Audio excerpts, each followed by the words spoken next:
जय श्री कृष्ण। ओम नमो भगवते वासुदेवाय नमः। आप सुन रहे हैं पौराणिक अमृतवाणी द्वारा प्रसारित महाभारत कथा।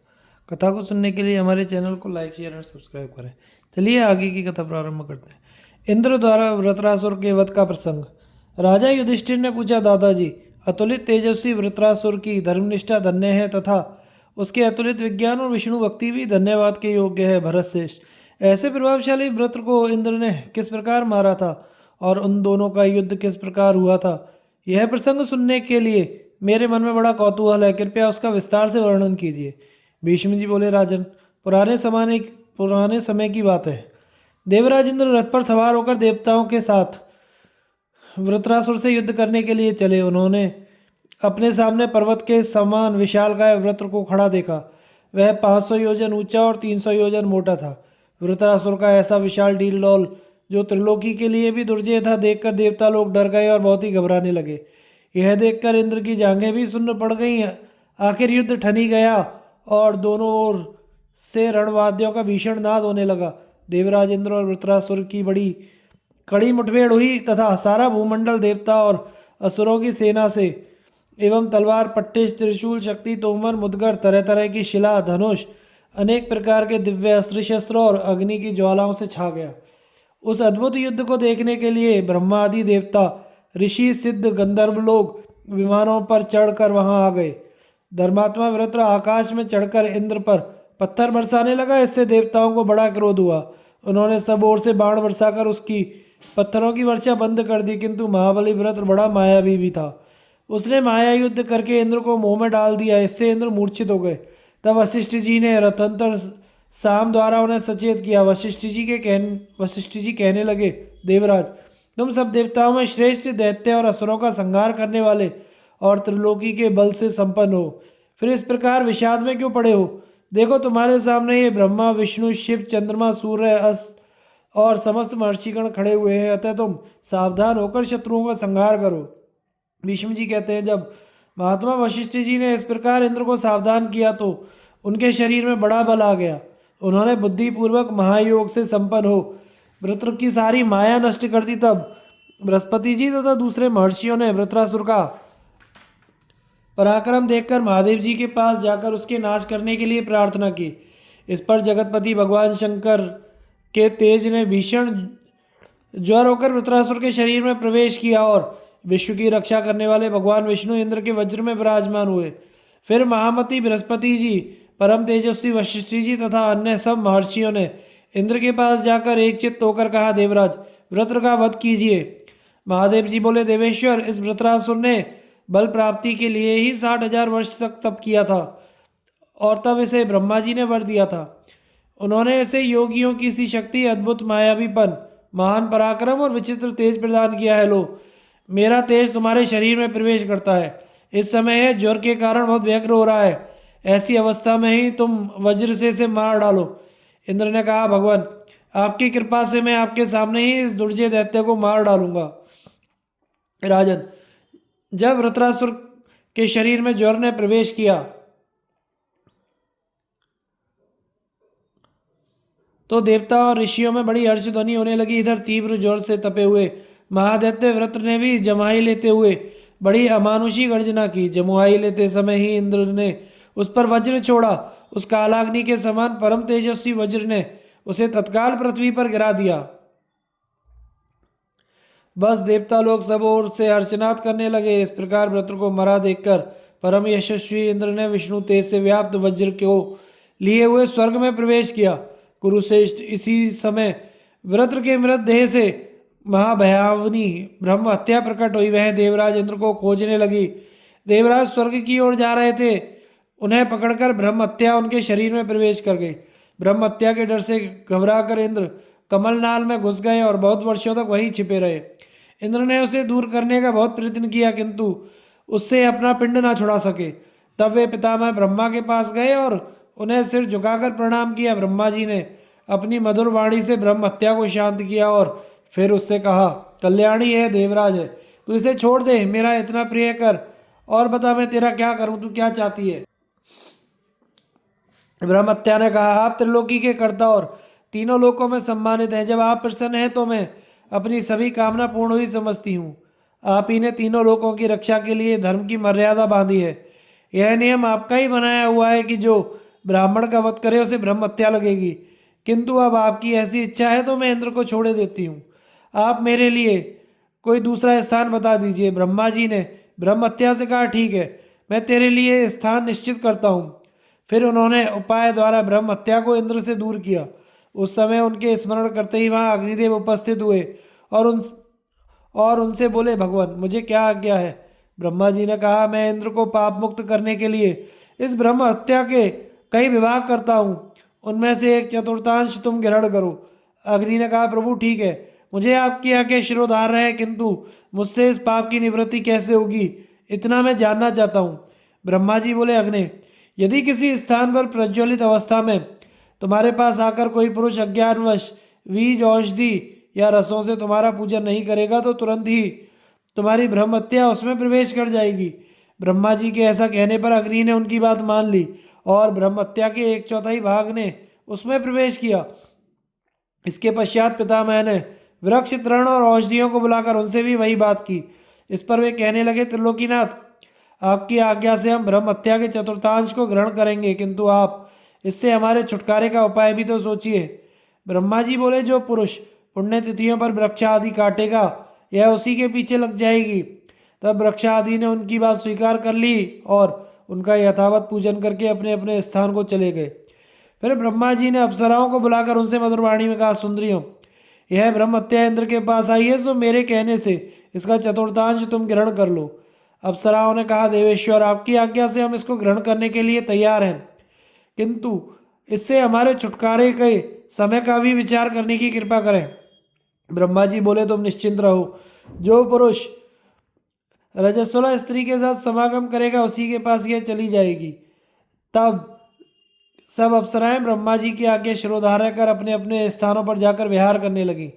इसके बाद लोक विधाता ब्रह्मा ने जल के लिए संकल्प किया। तुरंत ही जल देवता उपस्थित हुए और ब्रह्मा जी को प्रणाम करके कहने लगे, प्रभु हम उपस्थित हैं, कहिए क्या आज्ञा है।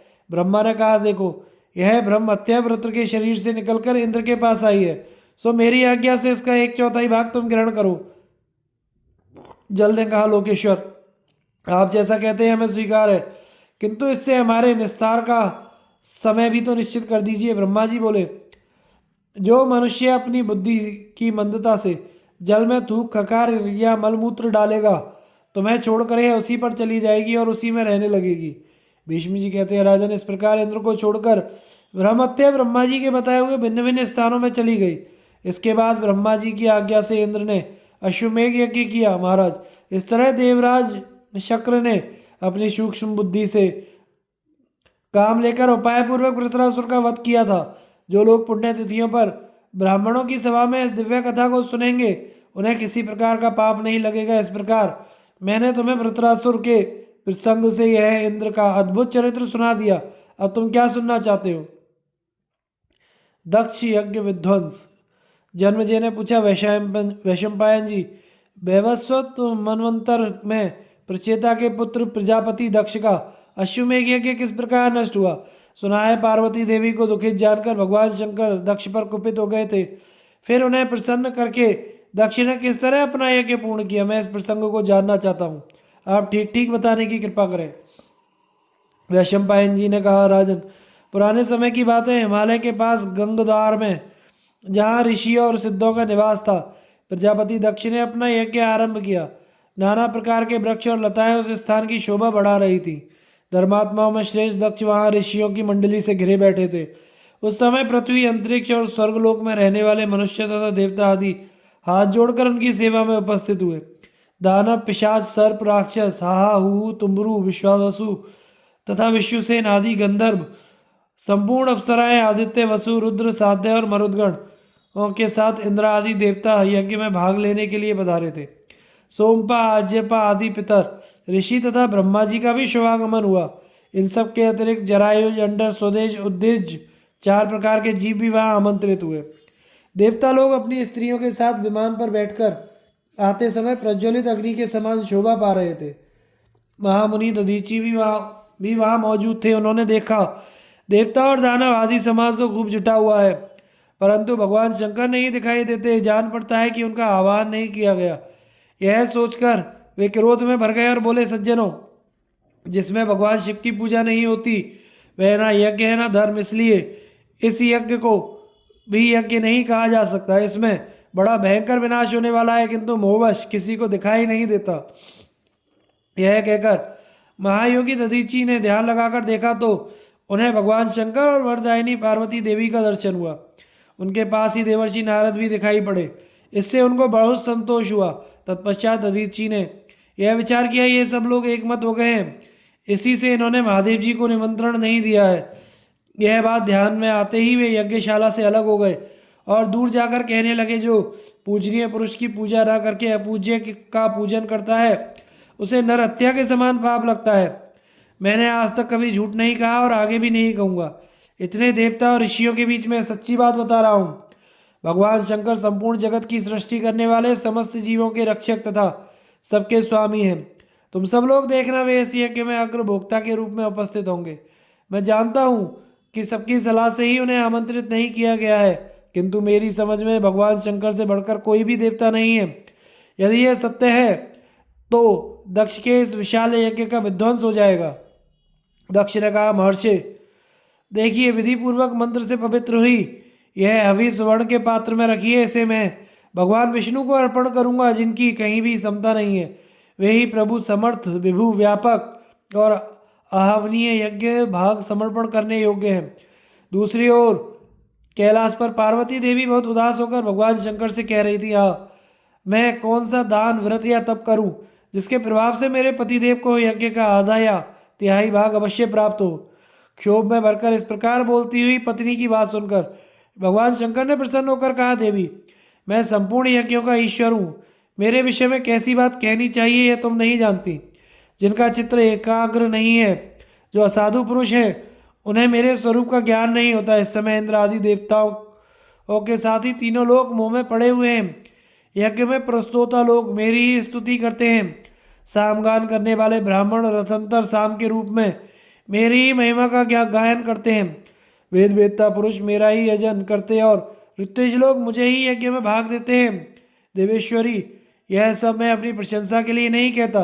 देखो, जिसके कारण तुम्हें दुख हुआ है उस यज्ञ को नष्ट करने के लिए एक वीर पुरुष को उत्पन्न कर रहा हूँ।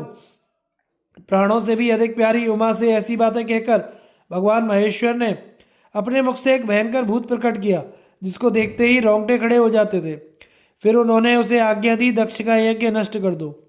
उस सिंह तुल्य पराक्रमी पुरुष ने पार्वती जी की का कोप शांत करने के लिए खेल खेल में ही प्रजापति के यज्ञ का विध्वंस कर डाला। उस समय भवानी के क्रोध से प्रकट हुई भयंकर आकार वाली महाकाली ने भी सेवकों सहित उसका साथ दिया। उस पुरुष का नाम था वीरभद्र। उसका शौर्य, बल, रूप भगवान शंकर के ही समान था। क्रोध का तो वह मूर्तिमान रूप ही था।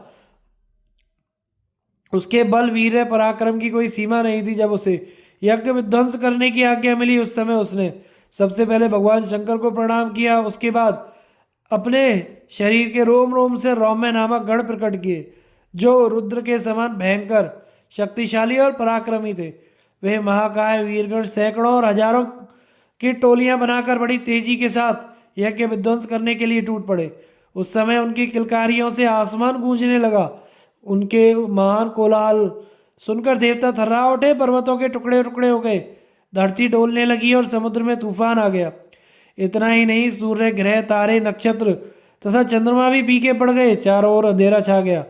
देवता, ऋषि और मनुष्य सब छिप गए, कोई दिखाई नहीं देता था। दक्ष से अपमान पाकर कुपित हुए भूतों ने सबसे पहले यज्ञशाला में आग लगा दी। कुछ मारपीट करने लगे, कुछ लोगों ने यूं पुखाड़ने आरंभ कर दिए। बहुत तेरे यज्ञ की सामग्री को नष्ट करने और रौंदने लगे। कोई दौड़ लगाते, कोई बर्तन फोड़ते, कोई आभूषणों को तोड़कर फेंक रहे थे। सारा सामान इधर उधर बिखर गया। उसी यज्ञ भूमि में जहाँ तहाँ दिव्य अन्न, पान, भक्ष्य, भोज्य की ढेरी पर्वतों की भांति दिखाई देती थी। दूध की नदियाँ बहती थी। घी और खीर मानो उस नदी की कीचड़ थे। खांड और शक्कर बालू की तरह बिछे हुए थे।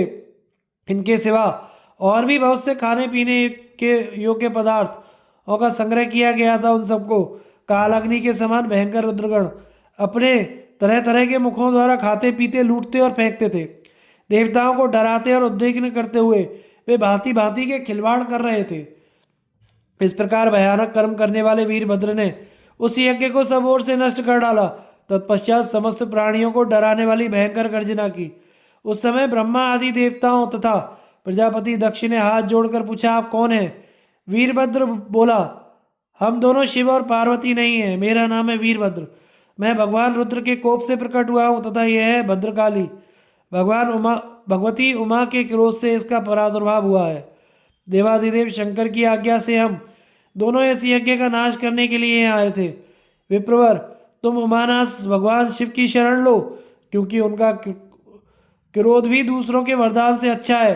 वीरभद्र की बात सुनकर उन धर्मात्माओं ने में श्रेष्ठ दक्ष ने भगवान शिव के उद्देश्य से प्रणाम करके उनकी इस प्रकार स्तुति की, जो संपूर्ण जगत के शासक पालक महान आत्मा नित्य अविकारी एवं सनातन देवता हैं, उन महादेव जी की आज मैं शरण लेता हूँ।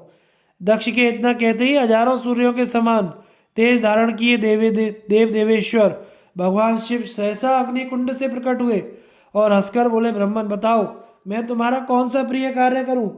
उस समय देवगुरु बृहस्पति ने वेद का बका ध्यान पढ़कर भगवान की स्तुति की। तत्पश्चात प्रजापति दक्ष दोनों नेत्रों से आंसुओं की धारा बहाते हुए भय और शंका से सहमे हुए से बोले, भगवान यदि आप प्रसन्न हो तो मुझे अपना प्रिय भक्ति एवं दया का पात्र समझकर वर देना चाहते हो तो मैंने बहुत दिनों से परिश्रम करके जो यज्ञ की सामग्री जुटाई थी उसमें से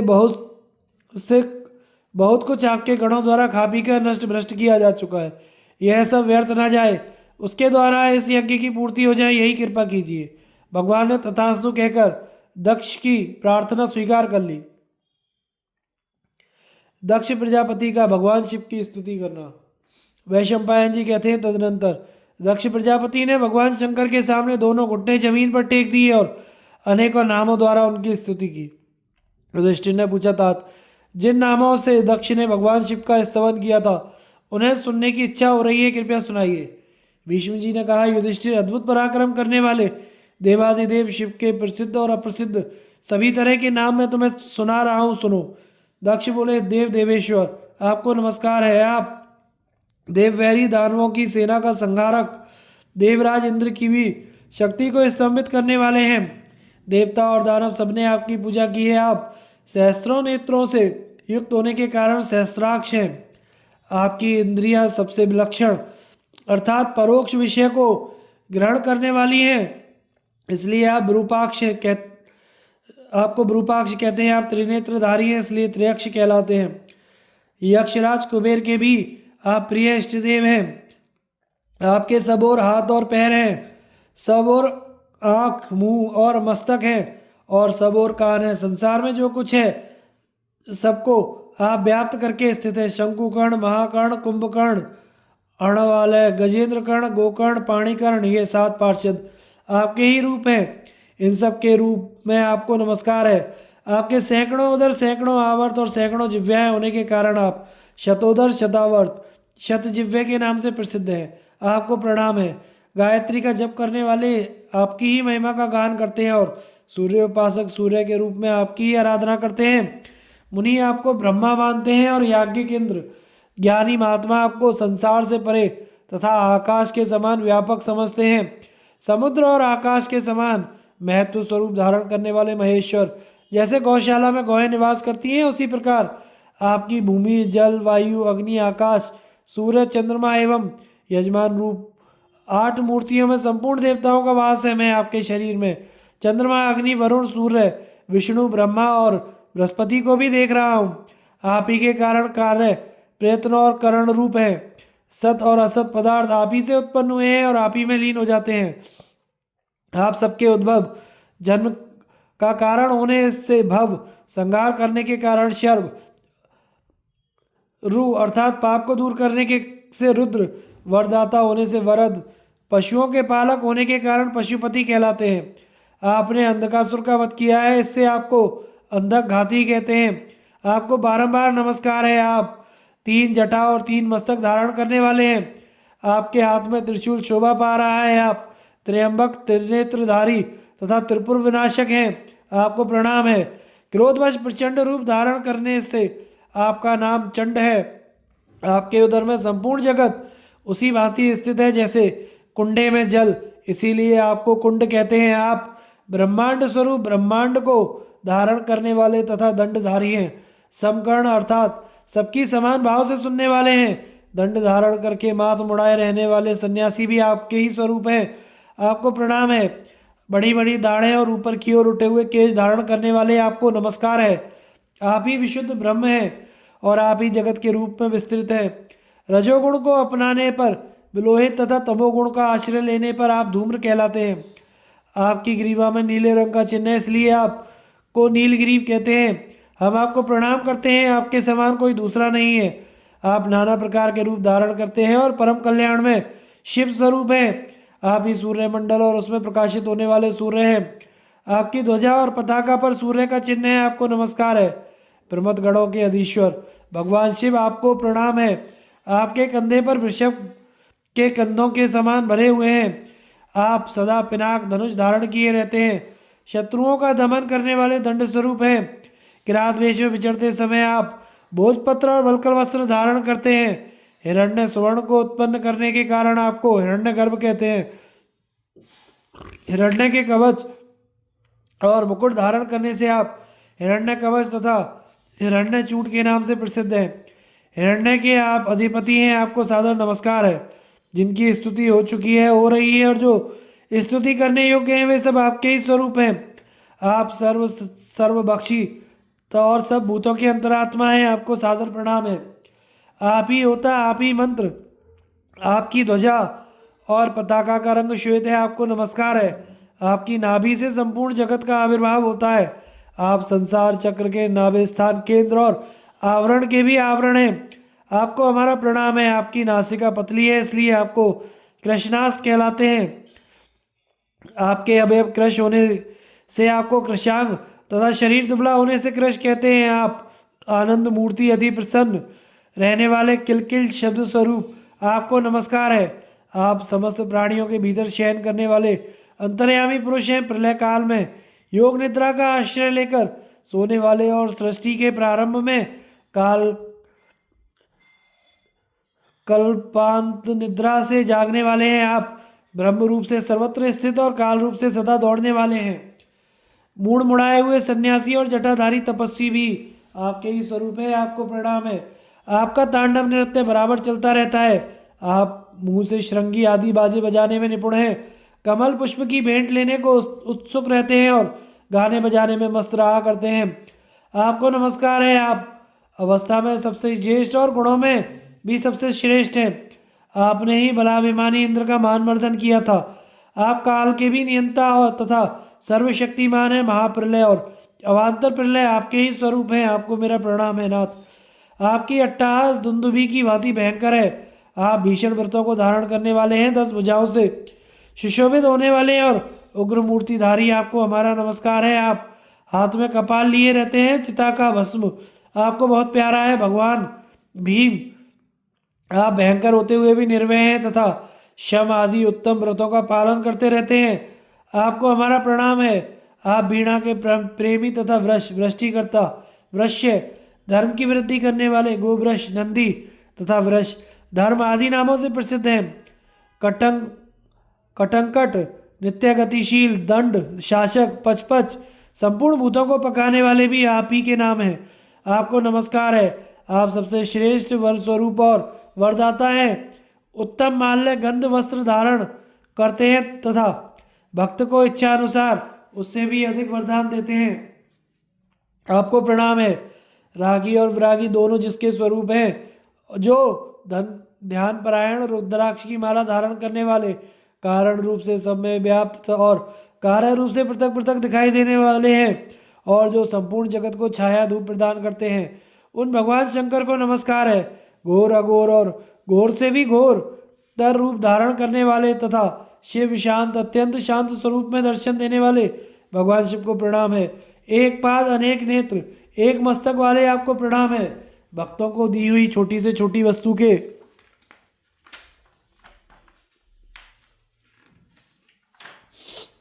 लिए लालायित रहने वाले और उसके बदले में उन्हें अपार धनराशि बांट देने की रुचि रखने वाले आप भगवान रुद्र को नमस्कार है, जो इस विश्व का निर्माण करने वाले कारीगर गौरवपूर्ण गौरवर्ण और सदा शांत रूप से रहने वाले हैं, जिनकी घंटा ध्वनि शत्रुओं को भयभीत कर देती है, जो स्वयं ही घंटानाद अनाथ ध्वनि के रूप में श्रवण गोचर होते हैं। उन महेश्वर को प्रणाम है, जिनकी एक ही घंटी हजारों मनुष्यों द्वारा एक साथ बजाई जाने वाली घंटियों के बराबर आवाज करती है, जिन्हें घंटा की माला प्रिय है, जिनका प्राण ही घंटा के समान ध्वनि करता है, जो गंध और कोलाहल रूप है। उन भगवान शिव को नमस्कार है, जो हूँ कहकर क्रोध और आंतरिक शांति प्रकट करते हैं, पर ब्रह्म के चिंतन में तत्पर रहते हैं तथा शांति एवं ब्रह्म चिंतन को प्रिय मानते हैं। पर्वतों पर और वृक्षों के नीचे जिनका निवास है, जो सदा शांत होने का ही आदेश दिया करते हैं,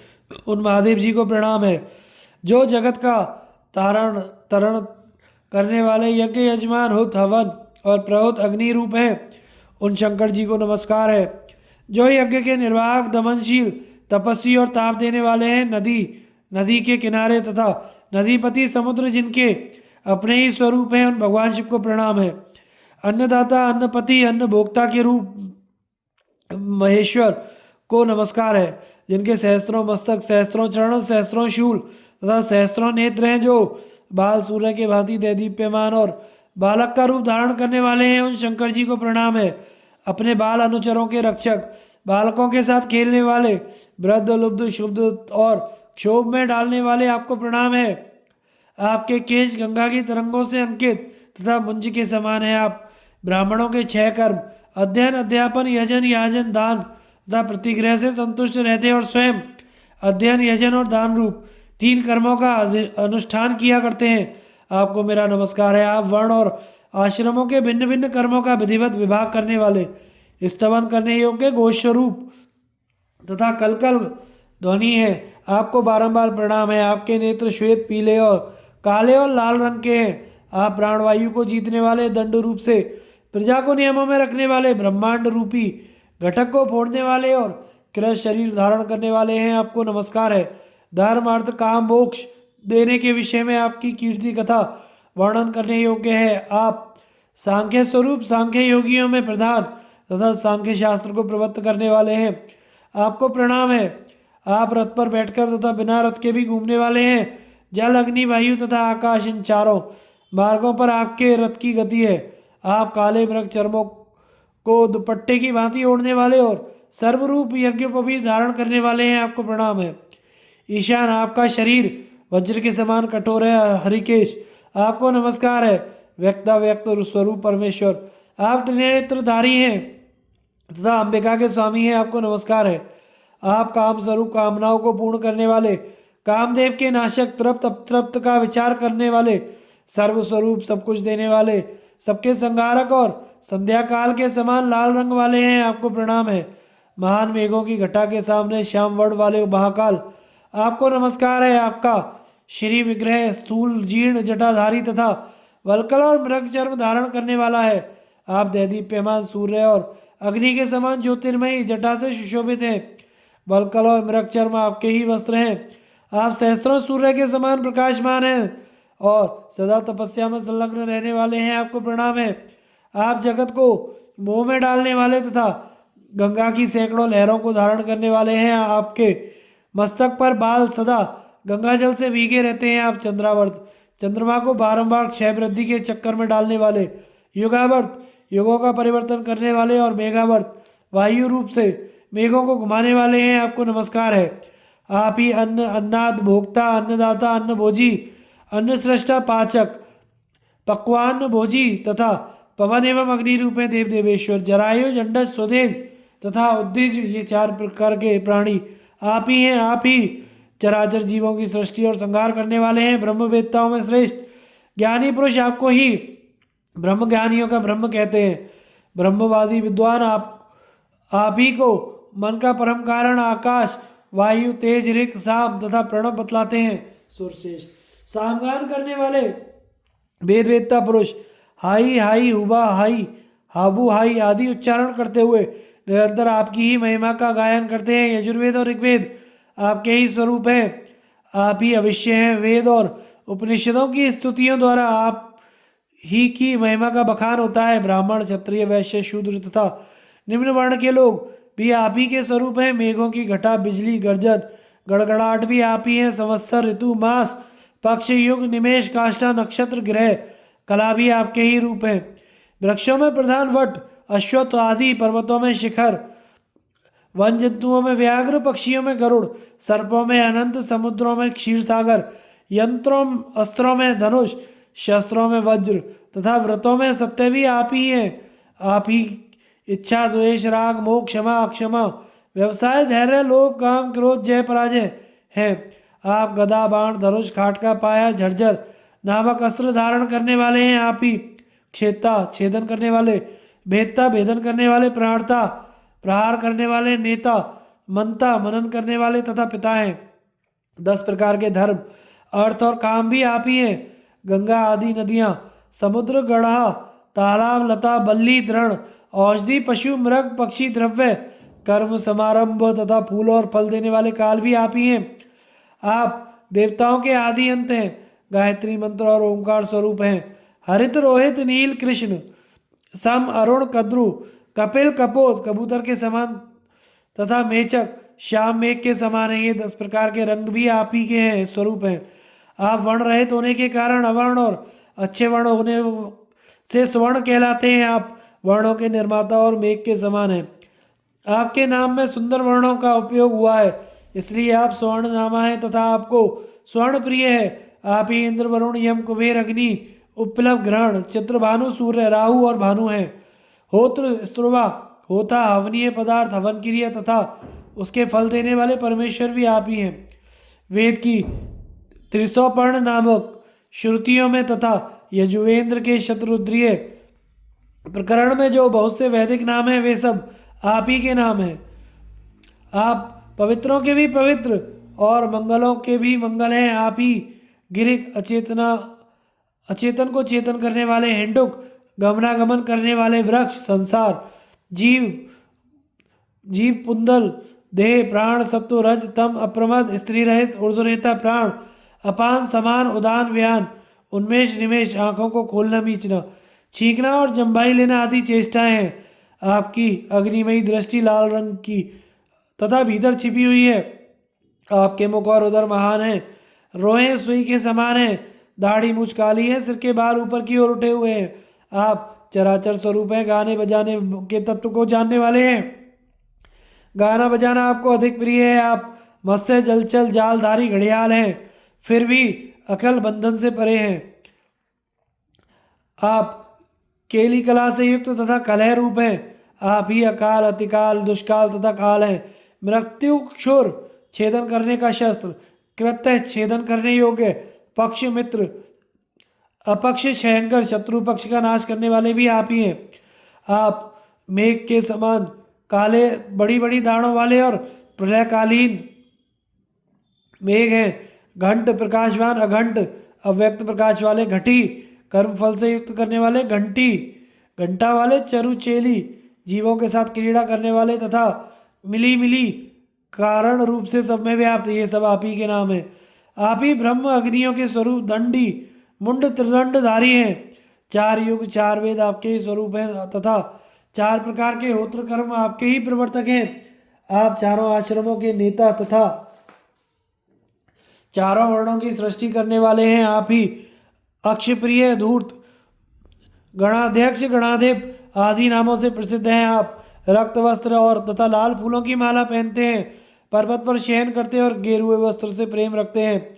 आप ही छोटे और बड़े शिल्पी, कारीगर तथा सब प्रकार की शिल्पकला के प्रवर्तक हैं। आप भग देवता की आंख फोड़ने के लिए अंकुश, चंड, अत्यंत कोप करने वाले और पूषा के दांत नष्ट करने वाले हैं। स्वाहा, स्वधा, वषटकार, नमस्कार, नमो नमः आदि आप पद आपके ही नाम है। आप गूढ़, व्रतधारी, गुप्त, तपस्या करने वाले, तारक मंत्र और ताराओं से भरे हुए आकाश हैं। धाता, धारण करने वाले, विधाता, सृष्टि करने वाले, संधाता, जोड़ने वाले, विधाता, धरण और अधर, आधार रहित भी आप ही के नाम है। आप ब्रह्मा, तप, सत्य, ब्रह्मचर्य, आर्जव, सरलता।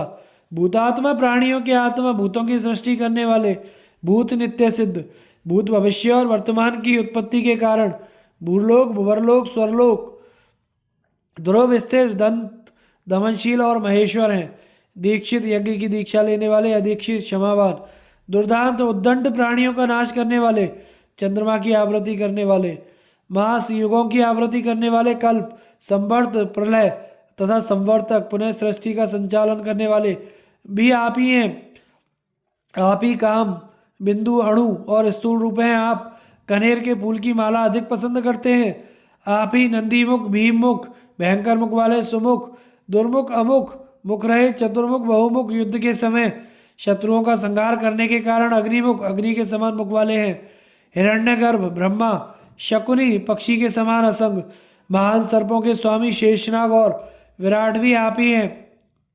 आप अधर्म के नाशक, महापार्श्व, चंडधार, गणाधिप, गोनर्द, गौ को आपत्ति से बचाने वाले, नंदी की सवारी करने वाले, त्रैलोक के रक्षक, गोविंद, श्री कृष्ण रूप, गोमार्ग, इंद्रियों के आश्रय, अमार्ग, इंद्रियों के अगोचर, श्रेष्ठ, स्थिर, स्थाणु, निष्कंप, कंप, दुर्वारण, जिनका सामना करना कठिन है, ऐसे दुर्विषय, असह्य वेग वाले, दुस्सह, दुर्लभ, दुर्दर्श, दुष्क्रंप, दुर्विश, दुर्जय, जय, शश, शीघ्रगामी, शशांक, चंद्रमा तथा शमन यमराज हैं। सर्दी, गर्मी, क्षुधा, वृद्धा अवस्था तथा मानसिक चिंता को दूर करने वाले भी आप ही हैं। आप ही आदि व्याधि तथा उसे दूर करने वाले हैं। मेरे यज्ञ रूपी मृग के वधिक तथा व्याधियों को लाने और मिटाने वाले भी आप ही हैं। कृष्ण रूप में मस्तक पर शिखंड, मोरपंख धारण करने के कारण आप शिखंडी हैं। पुंडरी, कमल के समान सुंदर नेत्र होने के कारण आप पुंडरीकाक्ष कहलाते हैं। आप कमल के वन में निवास करने वाले, दंड धारण करने वाले, त्र्यंबक, उग्रदंड और ब्रह्मांड के संहारक हैं। विषाग्नि को पी जाने वाले, देवश्रेष्ठ, सोमरस का पान करने वाले और मरुदगणों के ईश्वर हैं। देवादिदेव जगन्नाथ, आप अमृत पान करने वाले और गणों के स्वामी हैं। विषाग्नि तथा मृत्यु से रक्षा करते और दूध एवं सोमरस का पान करते हैं। आप सुख से भ्रष्ट हुए जीवों के प्रधान रक्षक तथा तुषित नामक देवताओं के आदिभूत ब्रह्मा जी का भी पालन करने वाले हैं। आप ही हिरण्य, रेता, अग्नि, पुरुष, अंतर्यामी, स्त्री, पुरुष और नपुंसक हैं। बालक, युवा और वृद्ध भी आप ही हैं। नागेश्वर, आप जीर्ण दाढ़ों वाले और इंद्र हैं। विश्वकृत, जगत के संहारक, विश्वकर्ता, प्रजापति, विश्वकृत, ब्रह्मा जी, विश्व की रक्षा करने वाले, प्रजापतियों में श्रेष्ठ, विश्व का भार वहन करने वाले, विश्वरूप, तेजस्वी और सबकी ओर मुख वाले हैं। चंद्रमा और सूर्य आपके नेत्र तथा पितामह ब्रह्मा हृदय हैं। आप ही समुद्र हैं और सरस्वती ही आपकी वाणी है। अग्नि और वायु बल है तथा आपके नेत्रों का खुलना और बंद होना ही दिन और रात्रि है। शिव, आपके महात्म्य को ठीक ठीक जानने में ब्रह्मा, विष्णु तथा प्राचीन ऋषि भी समर्थ नहीं है। आपके सूक्ष्म रूप हम लोगों की दृष्टि में नहीं आते हैं। भगवान, जैसे पिता अपने औरस पुत्र की रक्षा करता है, उसी तरह आप मेरी रक्षा करें। अनग, मैं आपके द्वारा रक्षित होने योग्य हूँ, आप अवश्य मेरी रक्षा करें। मैं आपको नमस्कार करता हूँ। आप भक्तों पर दया करने वाले हैं और मैं सदा के लिए आपका भक्त हूँ, जो हजारों मनुष्यों पर माया का पर्दा डालकर सबके लिए दुर्बोध हो रहे हैं। आदित्य हैं और समुद्र के समान कामनाओं का अंत होने पर प्रकाश में आते हैं। वे परमेश्वर नित्य मेरी रक्षा करें, जो निद्रा के वशीभूत ना होकर प्राणों पर विजय पा चुके हैं और इंद्रियों को जीतकर सतगुण में स्थित हैं। ऐसे योगी लोग ध्यान में जिस ज्योतिर्मय तत्व का साक्षात्कार करते हैं, उस योगात्मा परमेश्वर को नमस्कार है, जो जटा और दंड धारण किए हैं, जिनका उदर विशाल है तथा कमंडलू ही जिनके लिए तर्कस का काम देता है।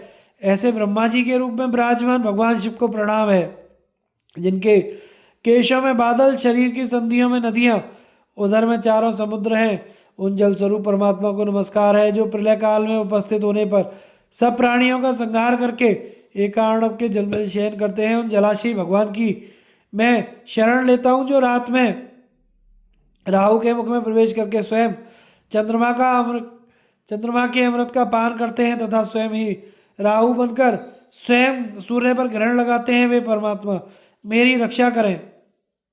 उत्पन्न हुए नवजात शिशुओं की भांति जो देवता और पितर यज्ञ में अपने अपने भाग ग्रहण करते हैं उन्हें नमस्कार है।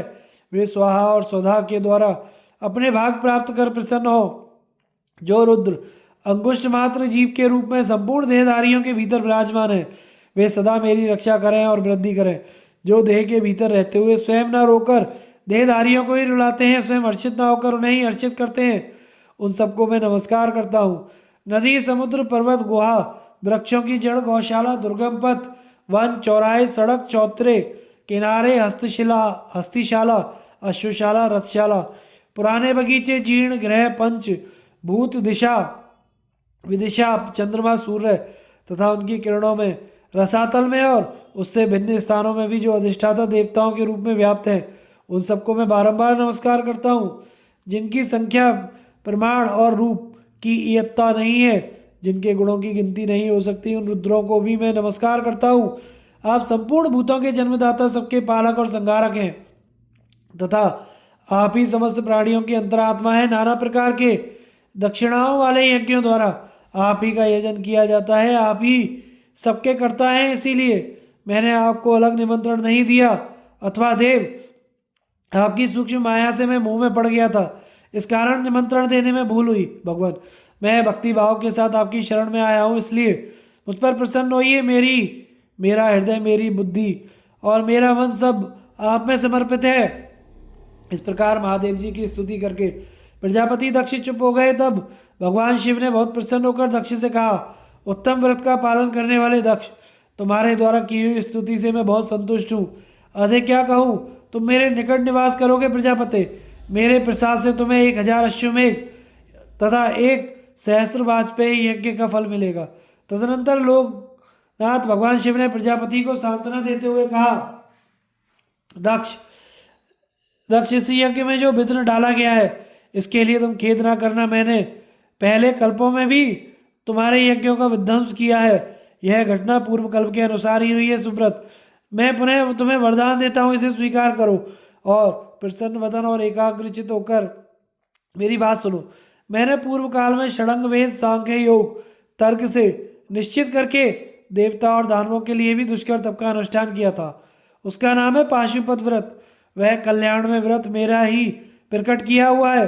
उसके अनुष्ठान से महान फल की प्राप्ति होती है। महाभाग, उस पाशुपत व्रत का फल तुम्हें प्राप्त हो। अब तुम अपनी मानसिक चिंता त्याग दो। यह कहकर महादेव जी अपनी पत्नी तथा अनुचरों के साथ दक्ष की दृष्टि से ओझल हो गए। जो मनुष्य दक्ष के द्वारा किए हुए इस स्तवन का कीर्तन या श्रवण करेगा, उसका कभी भी अमंगल नहीं होगा तथा उसे दीर्घायु प्राप्त होगी। जैसे संपूर्ण देवताओं में भगवान शंकर श्रेष्ठ हैं, उसी प्रकार संपूर्ण स्रोतों में यह स्तवन श्रेष्ठ है। यह साक्षात वेद के समान है। जो यश, राज्य, सुख, ऐश्वर्य, काम, अर्थ, धन या विद्या की इच्छा रखते हो, उन सबको भक्तिपूर्वक इस स्रोत का श्रवण करना चाहिए। रोगी, दुखी, दीन, चोर के हाथ में पड़ा हुआ, भयभीत तथा राजा के कार्य का अपराधी मनुष्य भी इस स्रोत का पाठ करने से महान भय से छुटकारा पा जाता है। वह ऐसी देह से भगवान शिव के गणों की समता प्राप्त कर लेता है और तेजस्वी, यशस्वी एवं निर्मल हो जाता है। जहाँ इस स्रोत का पाठ होता है, उस घर में राक्षस, पिशाच, भूत और विनायक कोई विघ्न नहीं करते। जो स्त्री भगवान शंकर में भक्ति रखकर ब्रह्मचर्य का पालन करती हुई इस स्रोत का श्रवण करती है, वे पिता और पति दोनों के घर में देवता की भांति पूजी जाती है। जो मनुष्य समाहित चित्त से इसका श्रवण या कीर्तन करता है, उसके सभी कार्य सर्वदा सफल हुआ करते हैं। इस स्रोत का के पाठ से मन में सोची हुई तथा वाणी द्वारा प्रकट हुई सभी प्रकार की कामनाएं पूर्ण हो जाती हैं। मनुष्य को चाहिए कि इंद्रियों को संयम में रखकर शौच, संतोष आदि नियमों का पालन करते हुए कार्तिकेय, पार्वती और नंदीकेश्वर आदि अंग देवताओं की पूजा करके उन्हें बलि अर्पण करे। फिर एकाग्रचित होकर क्रमशः इन नामों का पाठ करे। इस विधि से पाठ करने पर वह इच्छा अनुसार धन, काम और उपभोग की सामग्री प्राप्त करता है तथा मरने के पश्चात स्वर्ग जाता है। उसे पशु पक्षी आदि की योनि में जन्म नहीं लेना पड़ता। इस प्रकार पाराशर नंदन भगवान व्यास जी ने इस स्तोत्र का महात्म्य बतलाया है। समंग का नारद जी से अपनी शोकीन स्थिति का वर्णन तथा नारद जी का गालब मुनि को श्रेय का उपदेश। युधिष्ठिर ने पूछा, पिता में संसार के जीव दुख और मृत्यु से सदा डरते रहते हैं, अतः आप ऐसा उपदेश करें कि जिससे हमें उन दोनों का भय ना हो। भीष्म जी ने कहा, भारत, इस विषय में नारद और समंग के संवाद रूप एक प्राचीन इतिहास का उदाहरण दिया जाता है। एक बार नारद जी ने समंग से पूछा, मुने, तुम सदा आनंद मग्न और शौकीन से दिखाई देते हो, तुम्हारे भीतर कभी लेश मात्र भी उद्वेग नहीं दिख पड़ता, तुम सदा संतुष्ट और अपने आप में ही स्थित रहकर बालकों की भांति चेष्टा किया करते हो, इसका क्या कारण है? समंग ने कहा, मानद, मैं भूत, वर्तमान और भविष्य के रूप में उसके तत्व को जानता हूँ, इसी से मेरे मन में कभी विषाद नहीं होता। मुझे कर्मों के आरंभ का तथा उनके फलोदय काल का भी ज्ञान है, और लोक में जो भांति भांति के कर्मफल प्राप्त होते हैं उनको भी मैं जानता हूँ, इसी से कभी उदास नहीं होता। जगत में गंभीर, विद्वान, मूर्ख, अंधे और जड़ भी जीवित रहते हैं, तथा स्वस्थ शरीर वाले, देवता, बलवान और निर्बल सभी अपने कर्मानुसार जीवन धारण करते हैं। इसी तरह हम भी जी रहे हैं। 1000 रुपये वाले भी जीवित हैं और 100 रुपये वाले भी, तथा कुछ लोग साग खाकर ही जीवन धारण करते हैं। इस तरह हमें भी जीवित समझना चाहिए। मनुष्य जिसके कारण किसी को प्राज्ञ बुद्धिमान कहते हैं, उस प्रज्ञा बुद्धि की जड़ है इंद्रियों की प्रसन्नता। जिस मूढ़ इंद्रिय वाले पुरुष की इंद्रियां शोक और मोह में पड़ी हुई हैं, उसे प्रज्ञा की प्राप्ति नहीं होती। मूर्ख को गर्व होता है और उसका वह गर्व मोहरूपी है। मूढ़ मनुष्य के लिए ना यह लोक सुखद होता है ना परलोक, किसी को भी ना तो सदा दुखी उठाना पड़ता है ना हमेशा सुखी मिलता है। संसार के स्वरूप को परिवर्तित होता देखकर हमारे जैसे मनुष्य कभी संताप नहीं करते, अनुकूल भोग या सुख पाकर उसका अभिनंदन नहीं करते, तथा प्रतिकूल दुख प्राप्त होने पर भी कभी चिंतित नहीं होते। जिसका चित्त स्थिर हो गया है वह दूसरों का धन नहीं चाहता, बहुत सी संपत्ति पाकर हर्ष से फूल नहीं उठता, धन को के नष्ट हो जाने पर भी खेद नहीं करता, क्योंकि बंधु बांधव, धन, उत्तम कुल, शास्त्राध्ययन और मंत्र और वीर, इनमें से कोई भी दुख से छुटकारा नहीं दिला सकते। मनुष्य अपने शील गुण के कारण ही परलोक में शांति पाता है। जिसका चित्त योग युक्त नहीं है उसे समत्व बुद्धि प्राप्त नहीं होती। योग के बिना सुख भी नहीं मिलता। दुखों के प्रति प्रतिकूल बुद्धि का त्याग और धैर्य, ये दोनों ही सुख के मूल है। प्रिय वस्तु प्राप्त होने पर हर्ष होता है, हर्ष से अभिमान बढ़ता है, और अभिमान नरक में ले जाने वाला है। इसलिए मैं उन तीनों का त्याग करता हूँ, शोक, भय और अभिमान। ये प्राणियों को सुख दुख में डालकर मोहित करने वाले हैं। इसलिए जब तक यह देह चेष्टा कर रहा है तब तक मैं इन सबको साक्षी की भांति देखता हूँ, तथा अर्थ, काम, शोक, संताप, तृष्णा, मोह का परित्याग करके निर्द्वंद होकर इस पृथ्वी पर विचरता हूँ। जैसे अमृत पीने वाले को मृत्यु से भय नहीं होता, उसी प्रकार मुझे भी इहलोक या परलोक में मृत्यु, अधर्म, लोभ तथा दूसरे किसी का भय नहीं है। नारद जी, मैंने महान और अक्षय तप करके यही ज्ञान पाया है, इसलिए शोक उपस्थित होकर भी मुझमें दुख नहीं डालता। युधिष्ठिर ने पूछा, पितामह, जो शास्त्रों के तत्व को नहीं जानता, जिसका मन सदा संशय में पड़ा रहता है, तथा जिसने परमार्थ के लिए कोई निश्चित ध्येय नहीं बनाया, उस पुरुष का कल्याण कैसे हो सकता है, यह बताने की कृपा करें। भीष्म जी ने कहा, युधिष्ठिर, सदा गुरुजनों की पूजा, वृद्ध पुरुषों की उपासना और शास्त्रों का श्रवण, ये 3 कल्याण के अमोघ साधन हैं।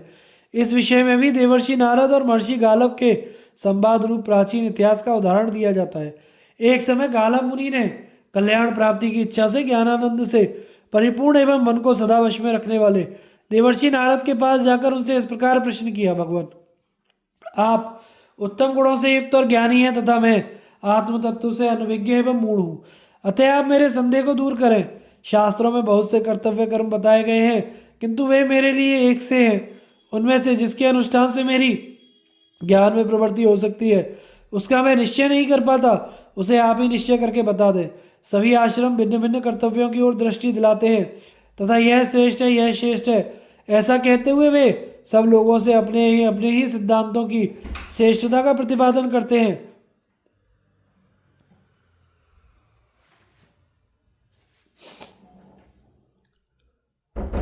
दूसरी ओर विभिन्न शास्त्रों के द्वारा भांति भांति के उपदेश पाकर मनुष्य नाना प्रकार के शास्त्रीय कर्मों में स्थित है, और सभी अपने अपने शास्त्रों की प्रशंसा करते हैं। इधर मैं भी अपने शास्त्र से ही संतुष्ट हूँ। ऐसी दशा में उनको और अपने को समान रूप से संतुष्ट देखकर मुझे कल्याण प्राप्ति का उपाय ठीक ठीक निश्चय नहीं हो पाता। यदि शास्त्र एक होता तो श्रेय का उपाय भी एक ही होने के कारण स्पष्ट रूप से समझ में आ जाता, किंतु बहुत से शास्त्रों ने मिलकर श्रेय मार्ग को अत्यंत गूढ़ बना डाला है, जिससे अब वह संशयग्रस्त जान पड़ता है। इसलिए मैं आपकी शरण में आया हूँ, कृपया करके मुझे श्रेय के वास्तविक मार्ग का उपदेश कीजिए। नारद जी ने कहा, तात आश्रम चार हैं और शास्त्रों में उनकी पृथक पृथक कल्पना की गई है। तुम गुरु की शरण लेकर उन सबको यथार्थ रूप से जानो। उन चारों आश्रमों के स्वरूप गुण आदि भिन्न भिन्न है। स्थूल दृष्टि से विचार करने पर वे सर्वोत्तम अभीष्ट तथा श्रेय मार्ग का निश्चयात्मक ज्ञान नहीं करा पाते, किन कुछ सूक्ष्मदर्शी विद्वानों ने ही आश्रमों के परम तत्व को ठीक ठीक समझा है, जो अच्छी तरह कल्याण करने वाला, संशय से रहित हो उसे ही श्रेय कहते हैं। सो हृदयों पर अनुग्रह करना, शत्रु भाव रखने वाले दुष्ट पुरुषों को दंड देना तथा धर्म अर्थ और काम का संग्रह करना, इन सबको विद्वान पुरुष श्रेय कहते हैं। पाप कर्म से दूर रहना, पुण्य कर्मों का निरंतर अनुष्ठान करना, सत्पुरुषों के साथ रहकर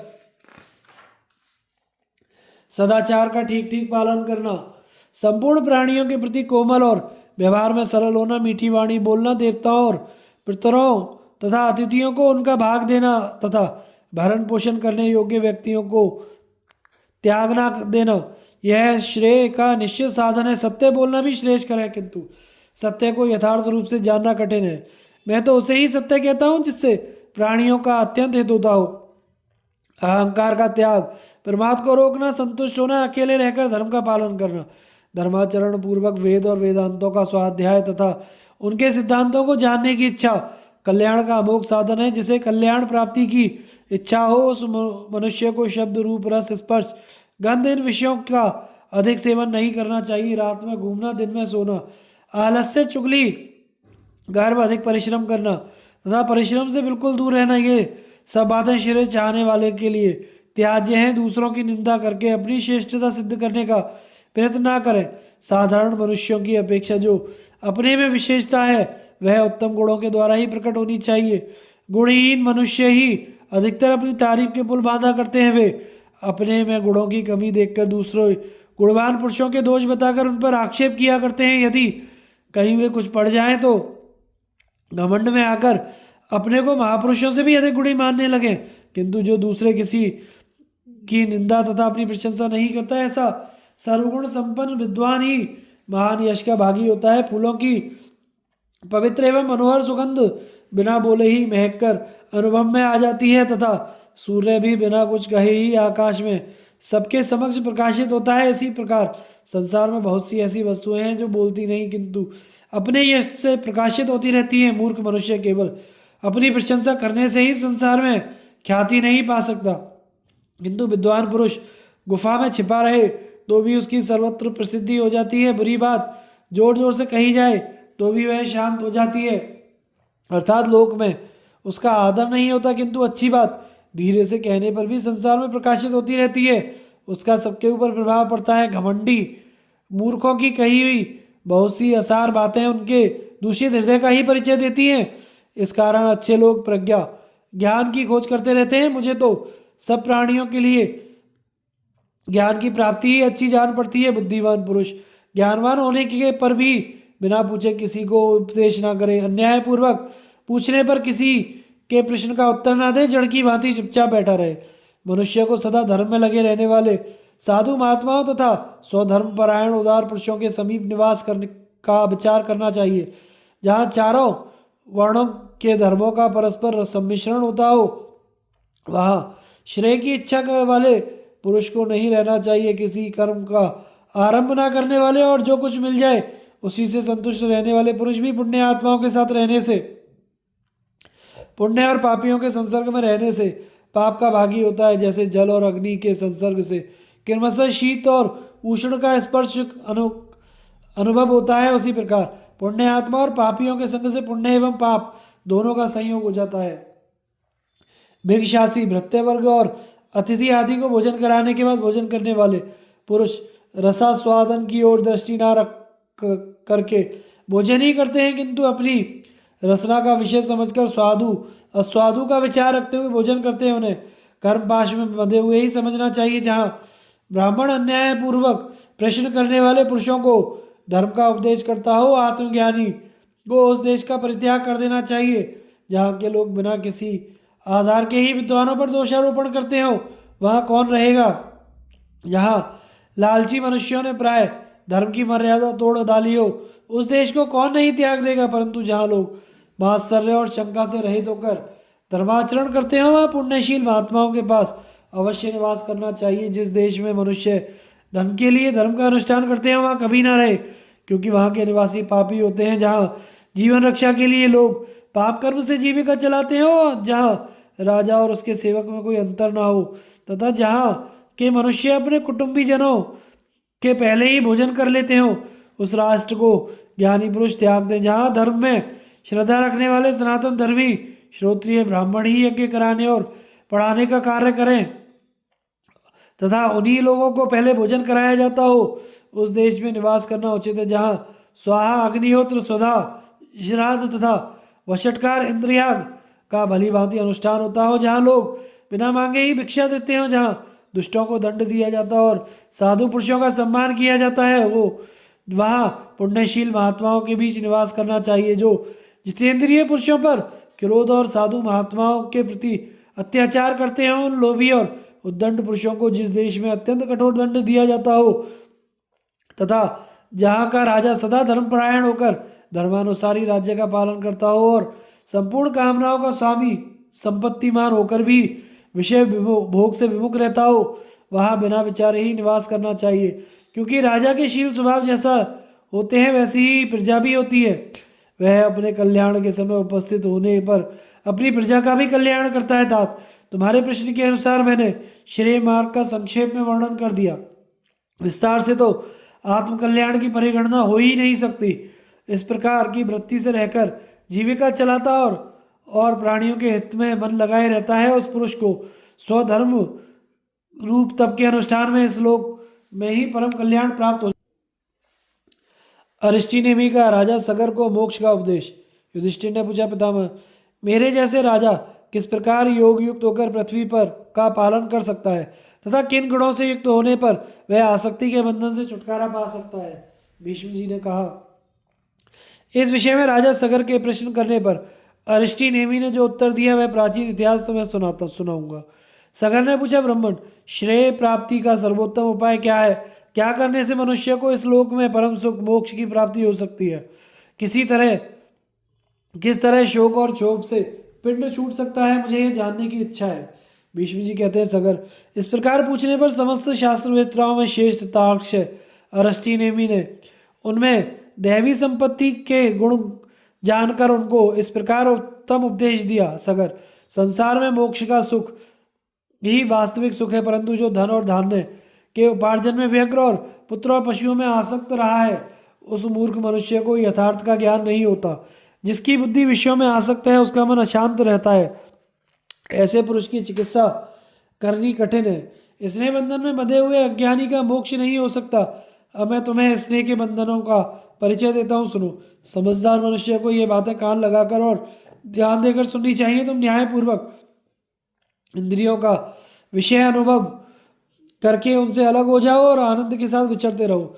इस बात की परवाह ना करो कि संतान हुई है या नहीं। इंद्रियों के विषयों के प्रति जो कौतूहल है उसे मिटाकर मुक्त की भांति विचरो और दैवेच्छा से जो भी लौकिक पदार्थ प्राप्त हो उनमें समान भाव रखो। राग द्वेष ना करो। मुक्त पुरुष सुखी होते हैं और संसार में निर्भय होकर विचरते हैं, किंतु जिनका चित्त विषयों में आसक्त होता है वे चींटियों और कीड़ों की तरह आहार संग्रह करते करते नष्ट हो जाते हैं। अतः जो आसक्ति रहते हैं वे ही संसार में सुखी हैं।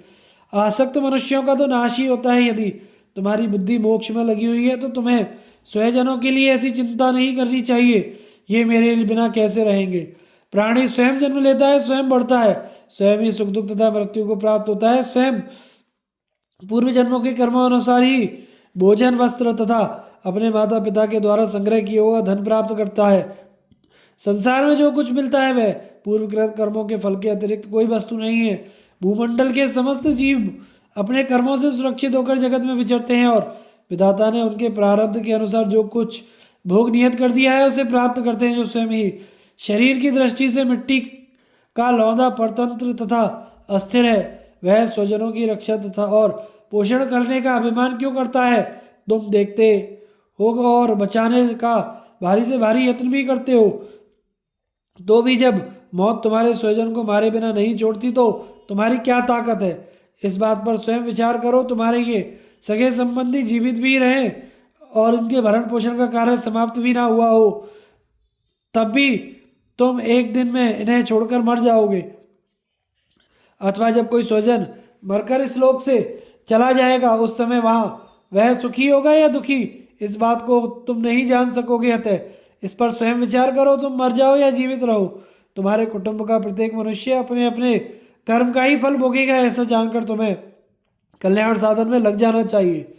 संसार में कौन किसका है, इसका भली भांति विचार करके दृढ़ निश्चय के साथ अपने मन को मोक्ष में लगा दो। अब आगे की बात पर भी ध्यान दो। जिसने क्षुधा, पिपासा, क्रोध, लोभ और मोह आदि भावों पर विजय पाली हो, उस सत्व संपन्न पुरुष को मुक्त ही समझना चाहिए। जो मोहवश प्रमाद के कारण जुआ, मद्यपान, स्त्री संसर्ग, मृग्या आदि में प्रवृत्त नहीं होता, वह भी मुक्त ही है।